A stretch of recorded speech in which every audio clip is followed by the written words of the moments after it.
What's up, YouTube? Welcome back to the channel, Demo's Diecast. Thank you guys for tuning in today. Shout out to all of our returning viewers and subscribers. Thank you, and welcome to any first-time viewers or new subscribers to the channel. Welcome. Today, set up in the parking lot at Tiny Town, we have some exotic slash hyper slash supercars, I guess. So starting from left to right, these are all going to be Hot Wheels RLCs. So we've got the black Lamborghini Countach RLC. This thing is sick. For the RLC casting, this is by far my favorite version of it. Interior on this is excellent. Beautiful racing seats down in there with the harnesses.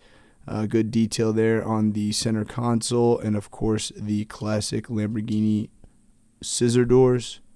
Beautiful. We've got the recent release McLaren F1. This one is also very, very nice. Does have opening feature as well. However, this casting wasn't as crisp, so these doors don't really stay up as well as they do on the Lambo. But you can see that middle driver's seat there with good detail on it. Racing harnesses, excellent. Beautiful. And then, of course, we have the Pagani Huayra. And the Huayra R was released in this blue Spectra Flame as well as the original kind of like a black chrome. But this is by far my favorite version of this casting. So, these are out in anticipation of today's video. Pow! Koenigsegg Jesko Absolut. Yes. So, this is the one of the newest releases from the Hot Wheels RLC Club. And to be honest with you, the pictures of this were amazing. So let's get this out of the package and take a closer look. Alright, so this comes in a large acrylic. This would be the same size as the RWB original release and the Magnus Walker. There's been a couple others that have been released in an acrylic this large, but this is definitely the larger acrylic. So presentation on this is probably going to be pretty excellent. Let's take a quick look at our story here on the back. The brilliant design team for the Koenigsegg Jesko Absolut pushed limits and broke barriers when creating the absolute unit of a car. A 1600 horsepower twin turbocharged V8 engine featuring the world's lightest V8 crankshaft results in a car capable of 330 miles per hour. That has to be kilometers per hour. Can't be 330 miles per hour. This scaled down Hot Wheels version comes loaded with a highly detailed interior, slate Spectra Flame paint, orange highlights throughout the body, create a sharp look, rivaling the real thing. Most importantly, check out the signature dihedral synchro helix actuation doors. Yes, this 330 has to be a typo. I don't think this car is capable of 330 miles per hour. Kilometer per hour, yes. But maybe it is 330. So, anyway, let's get this out of the package and do our review. So, this does come with a little instruction manual, which is kind of weird. So, it looks like the doors might not be attached in the packaging, and you actually have to click them in place.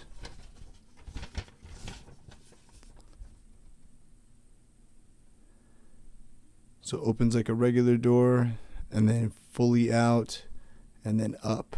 So, interesting. Here is our presentation with the acrylic on. So excellent. They didn't really put anything inside of the acrylic, just kind of plain Jane in there, but it is a larger acrylic. You've got your Koenigsegg Jesko Absolut and your Redline Club badging up in the corner. So let's get the acrylic off and take a look at the actual car. Boom, there she is.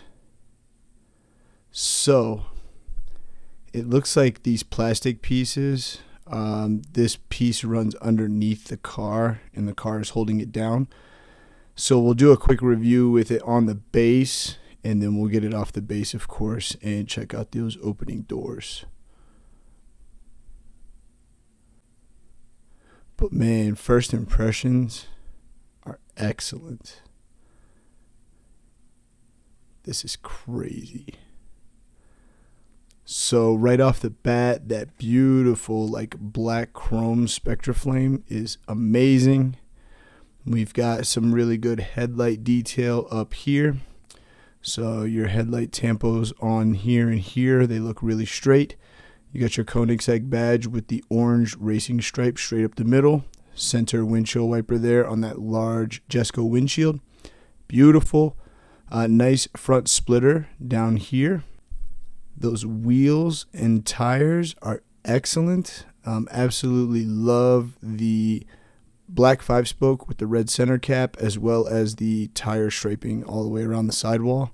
That is excellent. That looks really, really good, especially front and rear. On the rears, we get an aero disc, that same red center cap, as well as the tire printing all around the rear sidewall. You've got the orange stripe continuing down the side over here. Interior looks really nice. You've got some really nice print here on the interior seats. Your center console detail, you got some cup holders down in there. Looks really, really good. This is really sick. You've got your dual dorsal fin running down the engine cover here on the rear. Really nice touch. It looks like they made the top open so that you can see through. So this would be part of the interior glass there. Really, really sick. Turn around and take a look at the rear. Tampoed up taillights look really good. There's the tampo up on the top part and the bottom there. Exhaust detail looks really good. It's actually kind of opened, so that's really sick. You got some diffuser detail down here with the orange highlights painted on there. Some rear reflectors painted up there on the rear. I guess you could call it a bumper. You looks like you've got Jesko branding there on the rear bumper as well. Your classic ghost figure here on the engine cover. Some good texture detail back here on the engine cover as well. All in all, man, this thing is beautiful. Really, really love it.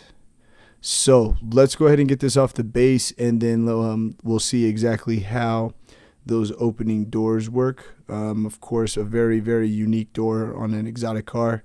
I don't think there's anything else really like it. So let's get this off and take a closer look at that, and then we'll also look at the base as well.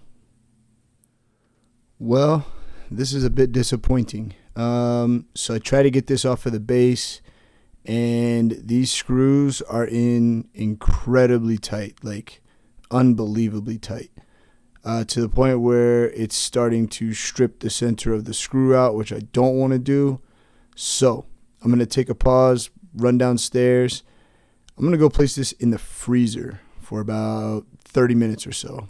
And what I'm hoping is the metal on the screws will contract a little bit and hopefully allow me to break the screws loose so we can get the car off the base, because I do want it loose. It's not the end of the world if I have to keep it on the base, but I would prefer to have it loose. So I'm going to go drop this in the freezer, and then we'll be back. Boom, and we're back. Finally got this thing off the base. That was way harder than it should have been. So I did put it in the freezer for about 30 minutes. I was able to get the rear screw out. However, the front screw would not remove. So after trying a bunch of times, I ended up stripping the screw. So I drilled the front screw out from the base, leaving it like so. But at least it's off. That's all that counts. So here it is off the base. Obviously, you can see we have the doors closed now. So we'll do a quick demo. So it opens first this way, and then they want you to open like so. So this one's going to come out first, and then from the body second. So You want those out, and then see, once that's pulled out all the way, and then this goes into an up position. Boom. So kind of wonky, but actually really sick. All things considered, this is a brand new style hinge. Obviously, we've never seen this before. So for Mattel to do something new and creative is excellent. Absolutely love it. And again, I think that's a really, really cool feature for this car. So the front in first. So you'll go into a down position. The front of the door in first, and then boom. We also got mirrors on this casting that you couldn't see while the doors were in the up position. They are part of the interior, and they are flimsy, so that's excellent. Love it. Again, mirrors, mirrors, mirrors. That's all I want. Mirrors on every casting. So obviously it got a little bit fingerprinted up as I was trying to press down on it to get it unscrewed, but finally got it off the base. Excellent. Beautiful car. Beautiful casting. Great job, Mattel. Guys, let me know down in the comments what you thought about the review on the Jesko today. Again, if you picked one of these up and you plan on taking it off the base, I think that little plastic thing that was underneath the car, along with these little spacers that go in between the screw and the body, are what caused it to be so hard to get off. It is not the first time that I've experienced that. I did experience the same with my black RWB, so maybe it's something to do with that larger acrylic. I have no idea, but that was a pain. So let me know down in the comments what you thought about the review. If you got one, did you have any trouble getting yours off the base? And then overall, what you think about them introducing more supercars into the RLC lineup. If you haven't already, please don't forget to smash that like button. We appreciate you guys tuning in each night, spending your time with us. We'll see you guys very soon on the next one. One love.